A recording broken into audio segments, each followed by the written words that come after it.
नमस्कार। डीएलएड तृतीय सेमेस्टर के प्यारे बच्चों और प्रथम सेमेस्टर के भी साथ साथ आज जो हमारा विषय है 6ठी शताब्दी ईसा पूर्व में भारत में पुनर्जागृत होने वाले और नए धर्म की स्थापना विषय के संदर्भ में हम लोग बात करेंगे। 6ठी शताब्दी ईसा पूर्व में नास्तिक संप्रदायों के उद्भव और विकास पे चर्चा हम करेंगे, या फिर कहें जैन और बौद्ध धर्म के उद्भव और विकास के पूर्व पीठिका के रूप में उन महत्वपूर्ण कारणों पर चर्चा करेंगे जिसके कारण ये इन धर्मों का ये दो विशेषकर, हालांकि उस दौर में बहुत से संप्रदायों का जन्म हो रहा था, बहुत से मतों का जन्म हो रहा था, और बौद्ध मतों की बात करें, बौद्ध ग्रंथों की बात करें तो लगभग 62 और जौन ग्रंथों की बात करें तो 368 संप्रदायों का उस समय अस्तित्व था। उनमें से ये दो संप्रदाय, एक जो प्राचीन था जिसका अस्तित्व बहुत प्राचीन माना जाता है, सिंधु घाटी सभ्यता के काल से माना जाता है, वैदिक काल से माना जाता है, और दूसरा जो नवीन धर्म था बौद्ध धर्म जिसे हम लोग जानते हैं, जो धीरे धीरे भारत से निकल के पूरे विश्व में फैला। इन नवीन धर्मों के उद्भव और विकास के क्या कारण थे? किसी भी नई संप्रदाय या किसी महत्वपूर्ण घटना के, जिसे 6ठी शताब्दी ईसा पूर्व के धार्मिक क्रांति का दौर भी कहा जाता है। उपनिषद काल था और उस काल में ब्राह्मण धर्म के प्रतिक्रिया स्वरूप या तात्कालिक सामाजिक व्यवस्था के प्रतिक्रिया स्वरूप उद्भित होने वाले इस धर्म के संदर्भ में हम लोग परिचर्चा आज की क्लास में हम करेंगे और देखेंगे, समझेंगे कि तात्कालिक कारण क्या थे जिन्होंने इन दो धर्मों को पुनः पल्लवित होने में, पुष्पित होने में और प्रतिस्थापित होने में, बढ़ने में महत्वपूर्ण भूमिका निभाई। तो आज की कक्षा में इसी बात करेंगे। विविध पुस्तकों के अध्ययन करने के बाद जो दृष्टि विकसित हुई है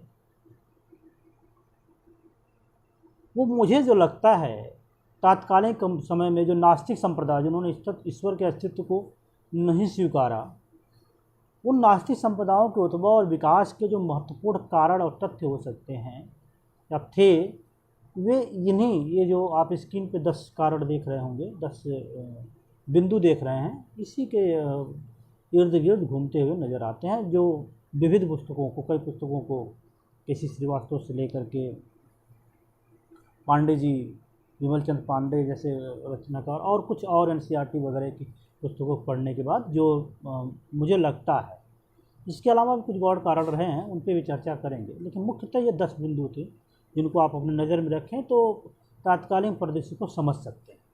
पहला कारण जो है वैदिक संप्रदाय तथा यज्ञ विधि विधानों के विरुद्ध प्रतिक्रिया। वैदिक संप्रदाय, पहला कारण पे आप नज़र करें, वैदिक संप्रदाय के जो,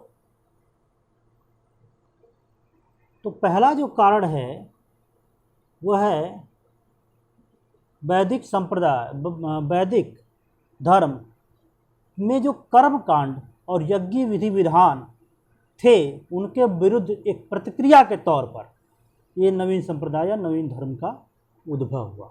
अब उसको समझने के लिए हमें थोड़ा समझना होगा कि 6ठी शताब्दी ईसा पूर्व में जो काल था धार्मिक दृष्टि से वो क्रांति और महान परिवर्तन का काल था, और इस काल में परंपरागत वैदिक धर्म एवं समाज में व्यापक कुरीतियाँ, पाखंड, कुप्रथाएं, छुआछूत, जाति व्यवस्था जिसका जन्म हुआ, ऊंच नीच आदि के विरुद्ध आंदोलन उठ खड़ा हुआ। यह आंदोलन कोई आकस्मिक घटना तो नहीं थी, वरन एक चिरकाल से संचित जो असंतोष था उनके प्रति, उन जातियों या उन वर्गों के प्रति जो ब्राह्मणों की श्रेष्ठता को, ब्राह्मण धर्म जो वर्ण व्यवस्था में सबसे उच्च पायदान पे आ रहा था, उसकी श्रेष्ठता को कहीं ना कहीं चुनौती दे रहे थे। तो उनके विरुद्ध एक चिरकालीन जो संचित असंतोष था, उसकी चरम परिणति का कारण ये नास्तिक संप्रदायों का उद्भव और विकास था। और उसके लिए कई जो बेस तैयार करते हैं, जो भूमि तैयार करते हैं, वो वैदिक धर्म में जो कर्मकांड थे, उनकी जटिलताएं थी, जो विधि विधान थे, यज्ञ आदि के जो विधि विधान थे, उनके भीतर जो बुराइयां थी, जो कमियां थी, उन्होंने एक पृष्ठभूमि का काम किया। तो यज्ञ विधि विधानों का और कर्मकांडों के विरुद्ध जो वस्तुतः उत्तर वैदिक काल में प्रारंभ, अच्छा इनका जो विरोध होता है पहले वैदिक धर्म के भीतर से ही शुरू होता है। कर्मकांडों का और यज्ञ विधि विधानों का विरोध पहले ऐसा नहीं कि नास्तिक संप्रदायों ने पहले करना शुरू किया, नहीं, इसका उद्भव, इसके विरोध का सूत्रपात है वो वैदिक काल में, वो भी उत्तर वैदिक काल में ही दिखने लगता है। जब उत्तर वैदिक काल में वैदिक धर्म की व्याख्या नए सिरे से की जाने लगी और यज्ञ एवं कर्मकांडों की निंदा करते हुए धर्म के नैतिक पक्ष पर बल दिया जाने लगा और संसार को मिथ्या बताकर आत्मा की अमरता के सिद्धांत का प्रतिपादन हुआ और शरीर को आत्मा के लिए बंधन बताया जाने लगा। ये उत्तर वैदिक काल में हुआ कि उन्होंने, उत्तर वैदिक काल के जो विचारक थे, उन्होंने क्या किया कि यज्ञ और कर्मकांडों का सीधे सीधे निंदा करना प्रारंभ किया और उन्होंने धर्म के नैतिक पक्ष में बल किया। उन्होंने नैतिकता की बात कही, उन्होंने इस बात को सीधे तरह से नकार दिया कि कर्म कांडों का अनुसरण करने से, पूजा पाठ करने से या यज्ञ आदि करने से दान दक्षिणा देने से ही मोक्ष की प्राप्ति हो सकती, परम ज्ञान की प्राप्ति हो सकती, परम उद्देश्य की प्राप्ति हो सकती। उन्होंने इन चीज़ों का सीधे सीधे विरोध किया और निंदा किया और उन्होंने धर्म के नैतिक पक्ष पर जो व्यक्ति के नैतिक गुण होते हैं, जो आदर्श होते हैं, उन पे बल देना प्रारंभ कर दिया और शरीर और आत्मा, साथ ही शरीर को नश्वर बताया और आत्मा की अमरता की बात करने लगे और शरीर को आत्मा का बंधन बताया जाने लगा। इस प्रकार से हम देखते हैं कि प्रथम विरोध जो है कर्मकांडों के आधार पर वैदिक धर्म का उत्तर वैदिक काल में वैदिकवादियों ने ही करना प्रारंभ कर दिया और कड़ी आलोचना करते हुए यहाँ तक कह दिया गया, उपनिषदों में यज्ञों की आलोचना करते हुए यहाँ तक कर दिया गया कि मुंडकोपनिषद का एक उद्धरण है, उसमें कहा दिया कि यज्ञों की वो टूटी नौका के समान और कर्म कांडों को अल्प फल देने वाला बताया गया। और ये भी कहा गया साथ ही साथ कि जो मूर्ख इसकी प्रशंसा करता है वह बारंबार जरा मृत्यु को प्राप्त होता है। और इस प्रकार से, अर्थात साथ ही साथ कर्मकांडों का समर्थन करने वाला और यज्ञ विधानों को समर्थन करने वाला, तारीफ करने वाला, प्रशंसा करने वाले व्यक्ति को भी मूर्ख तक कहा दिया गया कि ये व्यक्ति मूर्ख है, ज्ञान नहीं है इसके पास, कि ये इन छोटी चीज़ों का, धर्म के छोटे पहलुओं का की बड़ाई कर रहा है। और कहा कि टूटी नाव का, जैसे भव सागर की बात होती है, उसको पार करने के लिए नाव की ज़रूरत होती है, किसी भी बड़े दरिया को पार करने के लिए, सागर को पार करने के लिए एक नाव की ज़रूरत होती है और वो नाव अगर टूटी हुई हो तो संभव है नहीं है कि आप पार करें। इसलिए एग्जाम्पल के तौर पर कर्मकांडों को टूटी हुई नौका की तरह जो है मुंडकोपनिषद में कहा गया और यज्ञ आदि क्रियाओं को अल्प फलदायक बताया, बहुत ही कम फल देने वाला। इस प्रकार से हम देखते हैं कि उपनिषद में पहली बार वर्ण व्यवस्था के अंतर्गत आने वाले इन वैदिक कर्मकांडों का जो है सीधे सीधे विरोध होता हुआ दिखता है। दूसरा बिंदु जो है वर्ण व्यवस्था की आलोचना, शूद्रों एवं स्त्रियों की दयनीय दशा से असंतोष।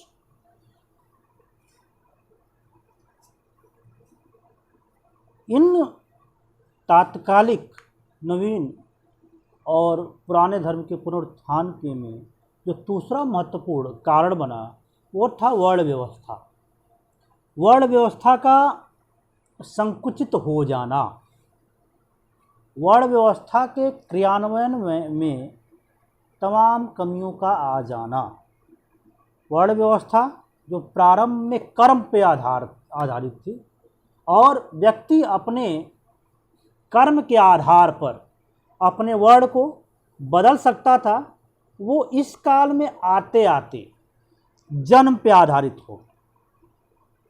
जन्म पे आधारित हो जाने के कारण कुछ एक वर्ग, विशेष वर्ग, जिसे आप ब्राह्मण वर्ग कह सकते हैं, जो वर्ण व्यवस्था के सबसे उच्च पायदान पर था, उसने अपने आप को श्रेष्ठ और अपने कुल में उत्पन्न होने वाले अधम व्यक्ति को भी श्रेष्ठ और उसकी श्रेष्ठता, उसको पूजनीयता की व्यवस्था करना प्रारंभ कर दिया, जिसके कारण अन्य वर्ग के सदस्यों के मन में एक असंतोष उत्पन्न होने लगा। और यह संतोष सबसे पहले जो उत्पन्न हुआ, जिस वर्ग में उत्पन्न हुआ, वो वर्ग था क्षत्रिय वर्ग। क्षत्रिय वर्ग जो वर्ण व्यवस्था में दूसरे स्थान पर आता है।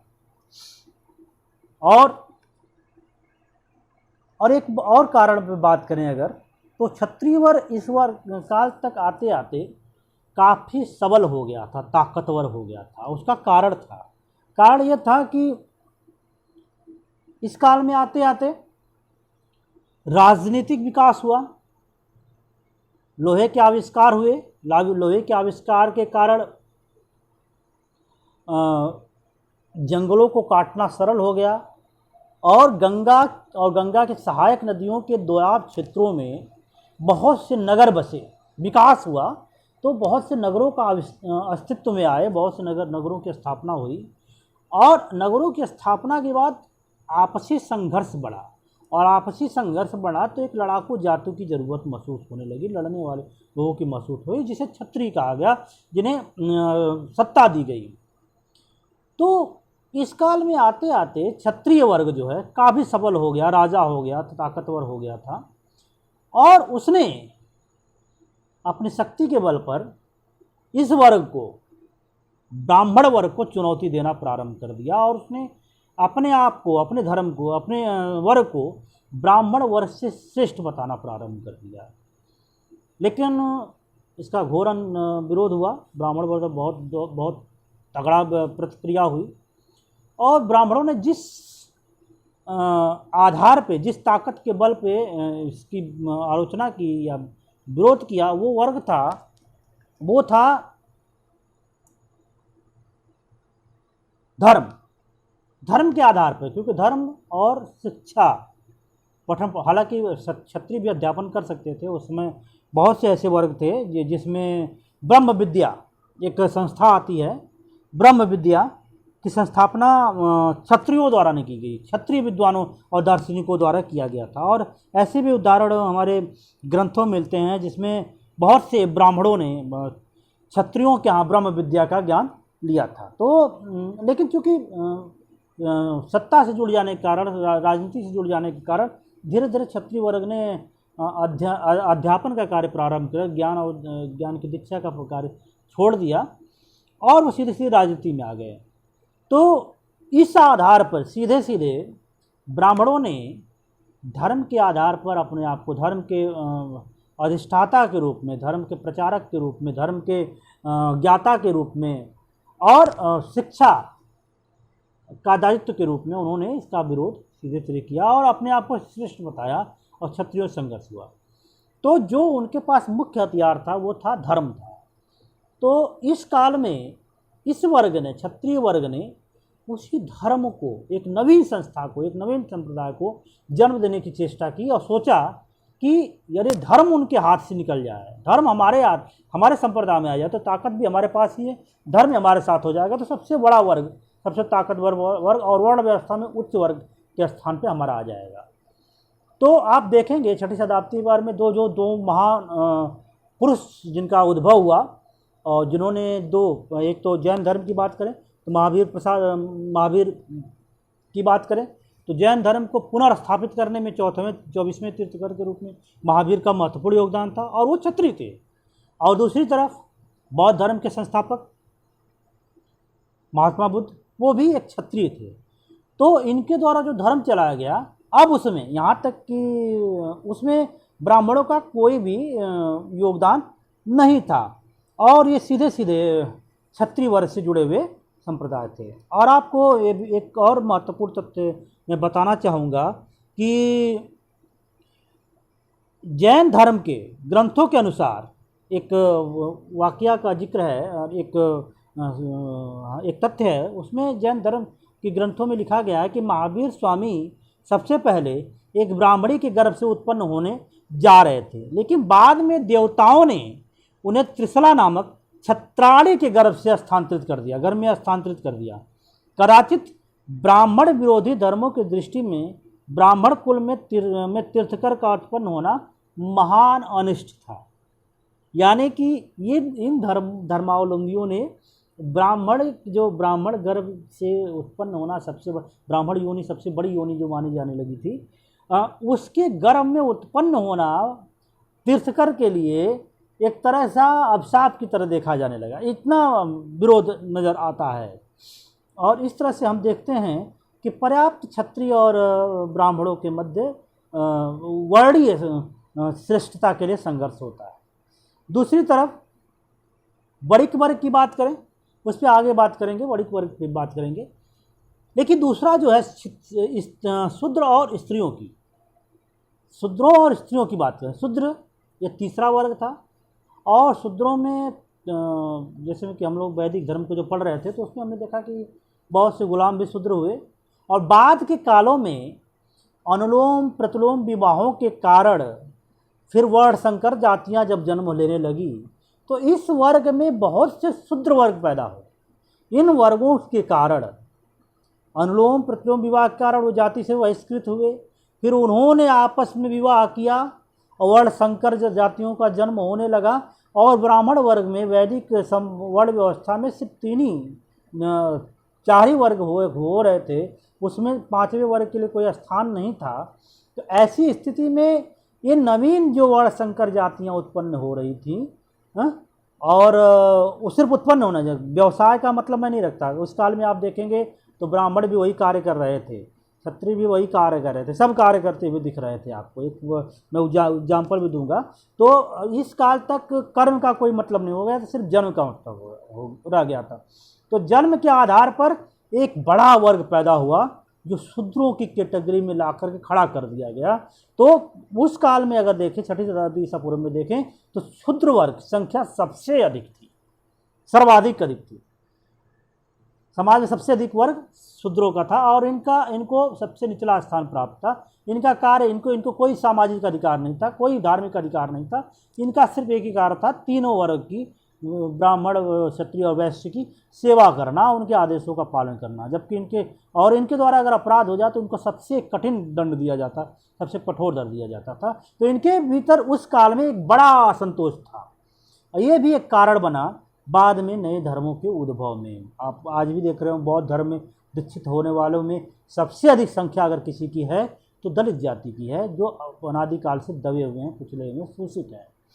दूसरी बात करें तो स्त्रियों की बात करें। उपनयन संस्कार के समाप्त हो जाने के कारण, स्त्रियों का उपनयन संस्कार बंद हो जाने के कारण स्त्रियां भी शूद्रों की कैटेगरी में आ गई, क्योंकि जिनका उपनयन संस्कार नहीं होगा वो शूद्र है, ये हमारे वैदिक ग्रंथों में लिखा गया है। अब स्त्री जो थी वो शूद्र थी, एक कारण धार्मिक रूप से, और दूसरा कारण कई ऐसी अवस्थाएं थी जिसके कारण स्त्रियों को अप्रश्य भी बना दिया गया कुछ काल के लिए, कुछ समय के लिए, छूत के दूर करने। जैसे धर्म की बात करें अगर, तो एक जो टाइम पीरियड होता है उनका, जैसे माहवारी आप कह सकते हैं, उस दौरान उन्हें अशुद्ध घोषित कर दिया गया धर्म के आधार पर, जबकि एक नेचुरल प्रक्रिया है वैज्ञानिक तथ्यों के आधार पर। अब सनातन धर्मों में भी प्राचीन में इसे अशुद्धि से नहीं जोड़ा जा सकता। अगर उस सिर्फ एक घटना के कारण, 5 और 6 दिन की पीरियड के कारण अगर स्त्री उस दौरान अशुद्ध हो जाए, और से सारे धार्मिक कार्यों से, यहाँ तक कि घरों से भी बाहर रहने के लिए बाध्य कर दिया गया, उनके लिए एक अलग कमरा हो जाता था जिसमें वो रहती थी, ऐसी निरुग्यताएँ आ गई। तो स्त्रियों के पास भी अधिकार धार्मिक रूप से पहले संकुचित हुए, इसका असंतोष था। जाहिर सी बात है, प्रगतिशीलता तो रही होगी, ऐसे तो बौद्धिक रूप से शून्य तो नहीं रही होंगी स्त्रियां। जब हम देखते हैं कि ऋग्वेद की ऋचाओं को लिखने में घोषा, पाला, संघमित्रा जैसी विदुषियों का बड़ा नाम है, तो ऐसे में हम नहीं मान सकते। लेकिन उनके ऊपर थोपा जाने लगा और वो बाद में बाध्य हो गए। और उसके एक कारण और भी था कि इस काल में आते आते स्त्रियों के जो आर्थिक अधिकार थे, संपत्ति संबंधित अधिकार थे, वो नष्ट हो गए। अब इस काल में स्त्रियां पुरुषों के अधीन रह गई और अधीनता, दासता सीधे सीधे आज को शूद्रों की कैटेगरी में ला देती है, क्योंकि शूद्र ही अधीन थे, दास थे। तो स्त्रियों की स्थिति शूद्रों से बहुत ही अच्छी नहीं कही जा सकती है, क्योंकि इनके पास धार्मिक अधिकार भी नहीं थे कभी कभी, और साथ ही साथ इनके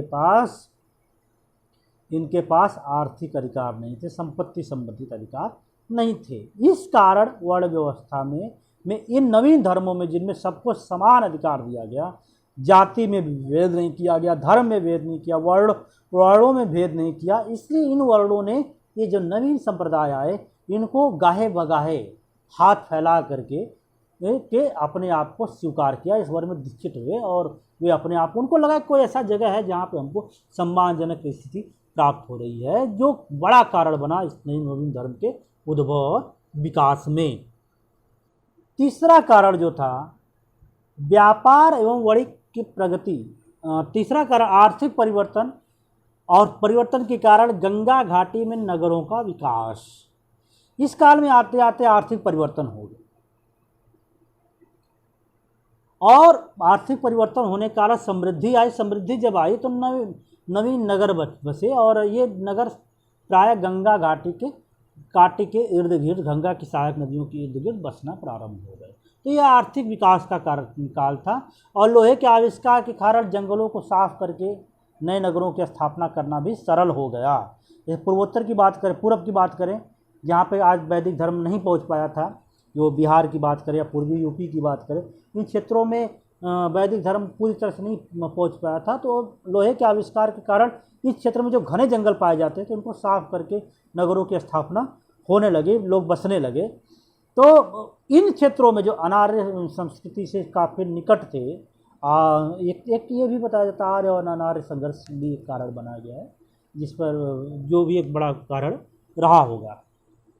तो गंगा घाटी में नगरों का विकास भी एक बड़ा कारण था वैदिक संप्रदाय के विरोध में इन नवीन संप्रदायों के उद्भव और विकास में। और चौथा कारण जो महत्वपूर्ण कारण है, व्यापार और वाणिज्य की प्रगति। व्यापारी वर्ग द्वारा श्रेष्ठता का दावा।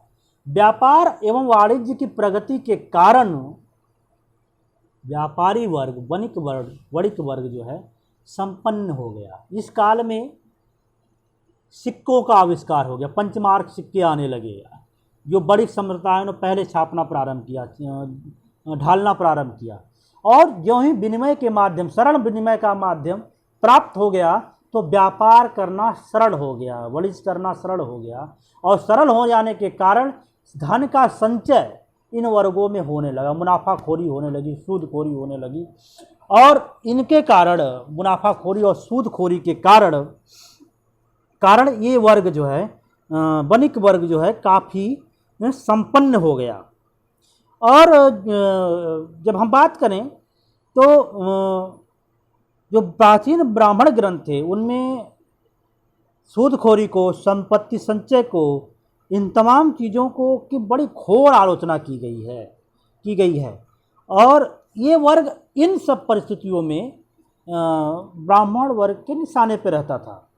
इसीलिए इन वर्गों ने एक ऐसा संप्रदाय, एक ऐसा धर्म चाहता था जो इनका संरक्षण करे, इनको सम्मान दे। क्योंकि सूदखोरी, जमाखोरी, संपत्ति का संग्रह, मुनाफाखोरी, इन सब चीज़ों की वजह से इनको सबसे निंदनीय, निकृष्ट जाति या समुदाय में रखा जाने लगा था। तो वणिकों ने, जो अब संपन्न हो गए थे, ताकतवर हो गए थे पैसे और संपत्ति के मामले में, उन्होंने इन नवीन धर्मों के स्थापना और इनके पुराने धर्मों के विकास में, पुनर्स्थापना विकास में महत्वपूर्ण योगदान किया और इन्होंने सबसे अधिक आर्थिक दान दिया इन संप्रदायों के विकास के लिए, जो बहुत ज़रूरी होता है किसी संप्रदाय या समुदाय के विकास के लिए। तो हम देखते हैं कि व्यापार और वाणिज्य की प्रगति के कारण व्यापारिक वर्ग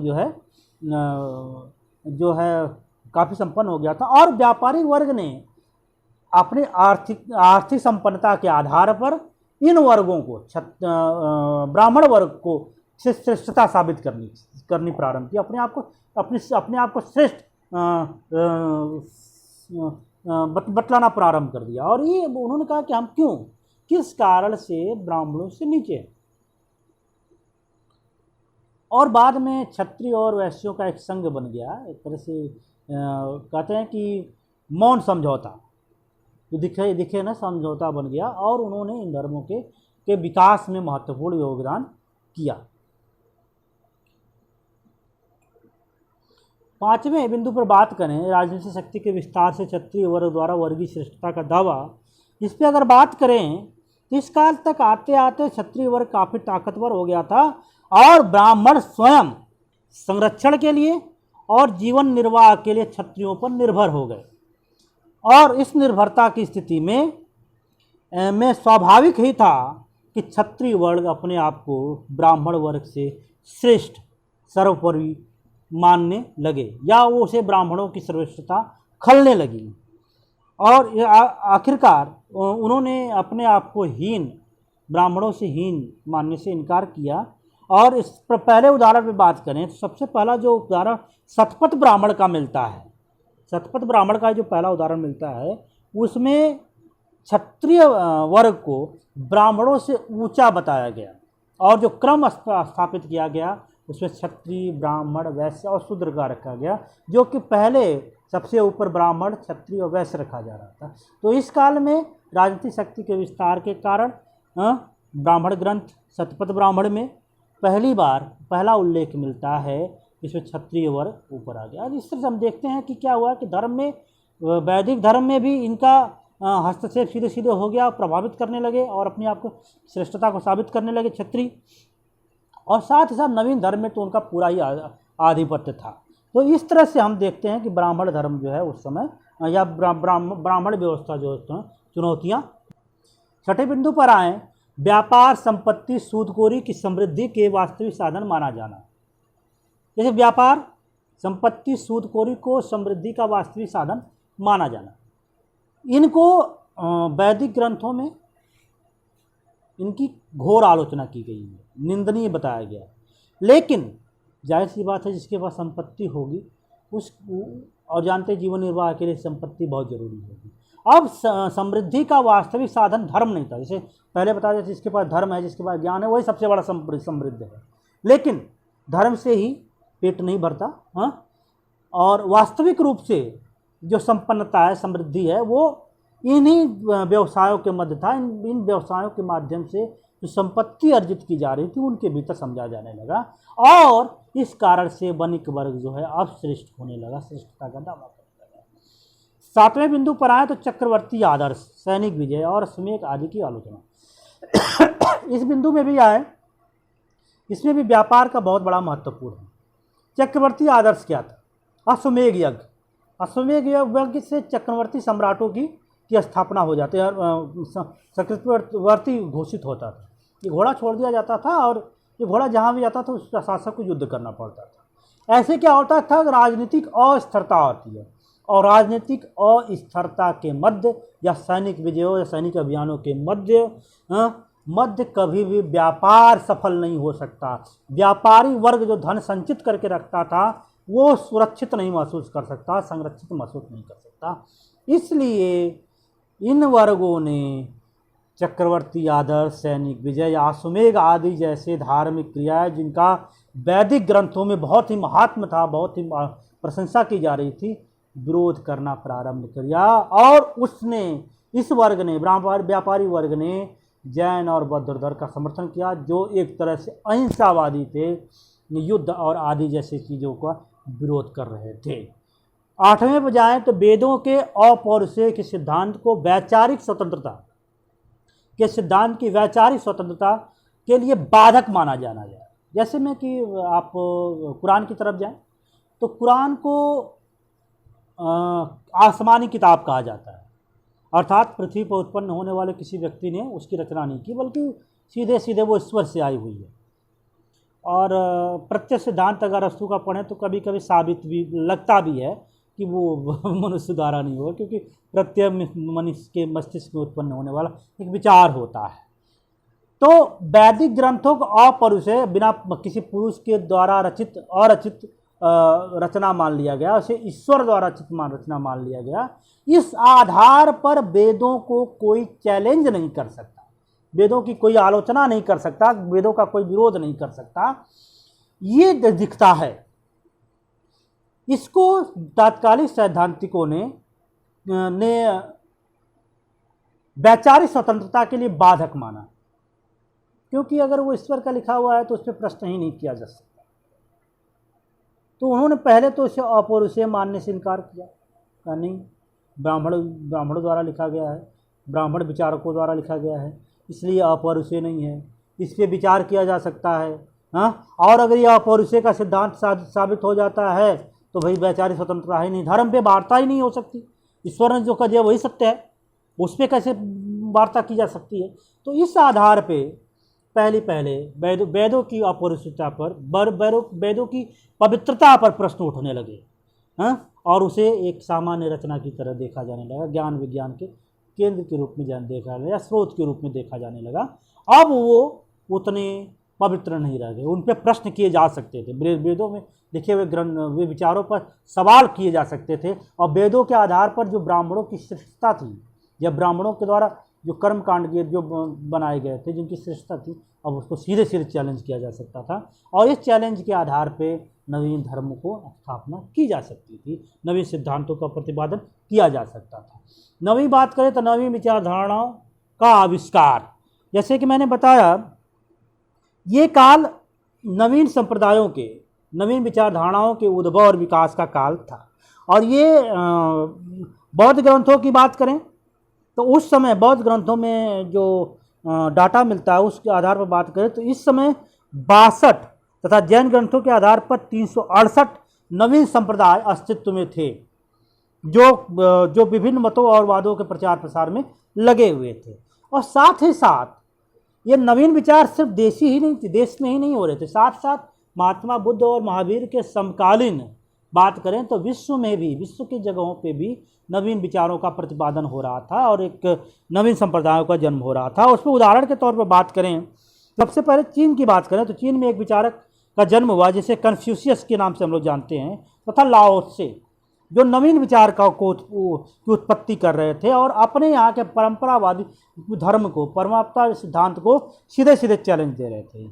ईरान में बात करें तो जरस्थुस, ईरान में जरस्थुस का अस्तित्व था, और जूडियो में जेरोमिया, और यूनान में पाइथागोरस, ये जैसे बड़े विद्वानों का आविर्भाव हुआ जिन्होंने अपने परंपरावादी सिद्धांतों की सीधे सीधे विरोध किया। और 10वां बिंदु भी इसी से जुड़ा हुआ है, विश्व में धार्मिक उथल पुथल या नए सिद्धांतों का प्रतिपादन।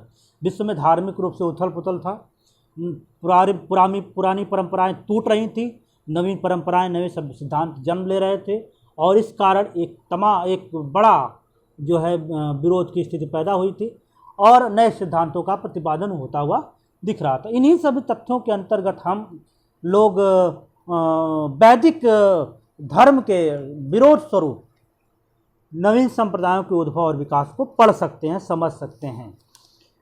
इनके अलावा और भी कई कारण हो सकते हैं, जैसे में बहुदेववाद की धारणा ब्राह्मण धर्म में थी, और तक लगभग प्रकृति के तमाम स्वरूपों में देवता की कल्पना कर ली गई, और इससे भी जटिलताएं आ गई कि किसको ईश्वर माना है। यज्ञवाद का अधिक विरोध करना, यज्ञवाद और कर्मकांडों से आर्थिक क्षति हो रही थी, लोगों को धन व्यय बहुत ज़्यादा होता था, और दान के रूप में ब्राह्मण वर्ग बहुत अधिक संपत्ति लेने लगा। तो एक तरह से ये भी लगने लगा कि कहीं ना कहीं ब्राह्मण वर्ग धर्म का इस्तेमाल अपने जीविकोपार्जन के लिए कर रहा है, अपने धन संचयन के लिए कर रहा है, और साथ ही साथ ब्राह्मण वर्ग में बहुत ही नैतिक पतन हो गए। अब ब्राह्मण वर्ग जो अपनी चारित्रिक विशेषता की वजह से वर्ण व्यवस्था में उच्च पायदान पर था, अब वो उसके भीतर वो उच्चता नहीं रह गई, वो कारण था कि वो भी वो सारे कर्म करने लगा जो कर्म अन्य वर्ग के लोग करते थे, अन्य वर्ग के लोगों के लिए निहित था। 10 प्रकार के कार्यों की बात, 10 प्रकार व्यवसायों की बात जो है दीर्घ निकाय में बात करें तो उसमें कृषक था, पशुपालक था, ज्योतिषी था, गायक था, चारण था, चिकित्सक था। ब्राह्मण 10 प्रकार के कार्य कर रहा था। तो जब वो 10 प्रकार के कार्य कर रहा होगा तो जाहिर सी बात है श्रेष्ठता नहीं रह गई होगी, और इन कार्यों को करते समय वो कुछ अनैतिक क्रियाएं भी कर रहा था। तो इन सब चीज़ों के मध्य जो है हम देखते हैं कि एक नवीन धर्म की, नवीन संस्था की, जो सभी को एक साथ ले सके, सम्यक मार्गी हो, न उसमें कर्मकांडों की जटिलता हो, न किसी के प्रति छुआछूत का भाव हो, न श्रेष्ठता और निम्नता का भाव हो, सभी को समान समझे, सभी मनुष्य में अंतर न करे। ऐसे संप्रदाय की ज़रूरत पड़ी, और ऐसे संप्रदाय के रूप में प्रारंभ में जैन और बौद्ध धर्म जो काफ़ी मजबूत साबित हुए और उनका विकास हुआ। हालांकि बाद में इन धर्मों में भी बुराइयां आती गई और इनका भी पतन हुआ। वही कारण था कि शंकराचार्य के आ जाने के कारण ब्राह्मण धर्म ने अपने भीतर परिवर्तन लाया। देखिए, वैद्य धर्म या जैन धर्म में उतना ज़्यादा नहीं फैल पाते अगर ब्राह्मण धर्म में तुरंत अपने भीतर परिवर्तन लाया होता, लेकिन ऐसा नहीं हुआ। लेकिन बाद में शंकराचार्य के आने के बाद ब्राह्मण धर्म में बहुत से परिवर्तन आए। उन्होंने नवीन मतों को ग्रहण किया, कर्मकांडों की जटिलताओं को त्यागा, अब सर्वसाधारण से जुड़ने लगे। और यही कारण था कि भारत में बौद्ध धर्म प्रायः समाप्त सा हो गया, जबकि जैन धर्म जो ब्राह्मण धर्म से कुछ समानताएं रखता था, रखने की कोशिश कर रहा था, वो अस्तित्व में रह गया, जबकि बौद्ध धर्म लगभग समाप्त हो गया। हालांकि विश्व में पूरा चाइना की बात करें, कंबोडिया की बात करें, श्रीलंका की बात करें, म्यांमार की बात करें, इन जगहों पे में बौद्ध धर्म काफ़ी विकसित हुआ और एक बड़े धर्म के रूप में, बड़े संप्रदाय के रूप में फैला। लेकिन भारत में बौद्ध धर्म असफल हो गया। उसका कारण था कि ब्राह्मण धर्म ने अपने भीतर अपनी कमियों को दूर किया और सर्वसाधारण से जोड़ने लगे। तो आज की कक्षा में बौद्ध धर्म की और जैन धर्म की पूर्व पीठिका के रूप में, एक वक्तव्य के रूप में इस पर हम बात करेंगे। और आपको कोई प्रश्न हो अगर तो आप कमेंट के माध्यम से ज़रूर करें। आप लोग वीडियो देखते हैं लेकिन प्रश्न नहीं करते, कमेंट्स नहीं करते हैं। अच्छा बुरा कमेंट करिए, लाइक्स कर दीजिए, अच्छा लगे तो शेयर करने की इच्छा हो तो शेयर भी करिए, ताकि पता चले कि आपको अच्छा लग रहा है, ताकि कोशिश करके और भी बेहतर वीडियो और अभी अधिक ज्ञान देने की कोशिश आपके विषय संबंधित किया जा सके। तो आज की क्लास के लिए धन्यवाद, बाय बाय। और उम्मीद करता हूँ कि आप इस लॉकडाउन में अपने घर में होंगे और स्वस्थ होंगे। धन्यवाद।